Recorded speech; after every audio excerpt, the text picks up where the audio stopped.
ನಮ್ಮವನು, ಪುರಂದರದಾಸ ನಮ್ಮವನು, ಅಣ್ಣ ಬಸವಣ್ಣ ನಮ್ಮವನು ಬರೀ ಹೇಳಿ ವಾಪಸ್ ಮನೆಗಳಿಗೆ ಹೋದರೆ, ವ್ಯವಸ್ಥೆಯನ್ನ ತಿಳಿಯಲೇ ಹೋದರೆ, ಅವತ್ತೇನೋ ರಾಮಾಯಣವನ್ನ ಪುಣ್ಯಾತ್ಮ ಕೊಟ್ಟ ಅವರನ್ನ ಮಹಾತ್ಮ ಅಂದ್ವಿ.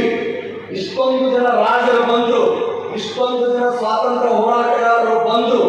ಭಕ್ತಿಗೆ, ಚಳುವಳಿಗೆ, ಹೋರಾಟಕ್ಕೆ, ಶಿಕ್ಷಣಕ್ಕೆ, ಸಂಘಟನೆಗೆ ಇವರೆಲ್ಲರನ್ನೂ ಪೂಜಿಸುವ ನಾವು 75 ವರ್ಷ ಸ್ವಾತಂತ್ರ್ಯದಲ್ಲಿ ಏನು ಕಡಿದು ಕಟ್ಟೆ ಹಾಕಿದ್ವಿ. ನಮ್ಮ ಮನೆಗಳೇನು ಉದ್ಧಾರ ಆಯಿತು? ಬರೀ ಕೆಲವೇ ಕೆಲ ಜನ ನಮ್ಮ ಇಡೀ ಸಮುದಾಯದ ಹೆಸರನ್ನ ಹೇಳಿ IAS IPS ಅಧಿಕಾರಿಗಳಾಗ್ತಾರೋ, ಇನ್ನೊಂದು ಅಧಿಕಾರವನ್ನು ಹಿಡಿತಾರೋ, ಅವರಷ್ಟೇ ಚೆನ್ನಾಗಿದ್ರೆ ಸಾಕ. ಜಯಂತಿಗಳು ಬದಲಾವಣೆ ತರಲೇ ಇರಲ್ಲ. ಆವಾಗ ಸಿದ್ದಲಿಂಗಯ್ಯನವರು ಹೇಳಿದ ಕವನ ಪ್ರತಿಯೊಬ್ಬರಿಗೂ ನೆನಪಾಗಬೇಕು.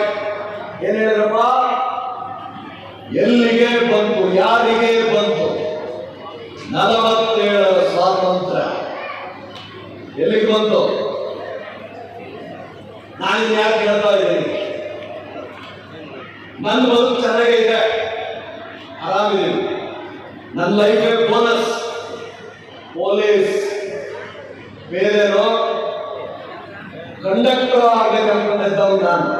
ಬಸ್ ಕಂಡಕ್ಟರ್ ಆದ್ರೆ ಸಾಕು, 12,000 ಸಂಬಳ ಸಿಕ್ಕರೆ ಸಾಕು, ಅಪ್ಪನಿಗೆ ಒಂದು ದೋತ್ರ ಕೊಟ್ಟರೆ ಸಾಕು, ಅಪ್ಪನಿಗೆ ಒಂದು ಸೀರೆ ಕೊಟ್ಟರೆ ಸಾಕು.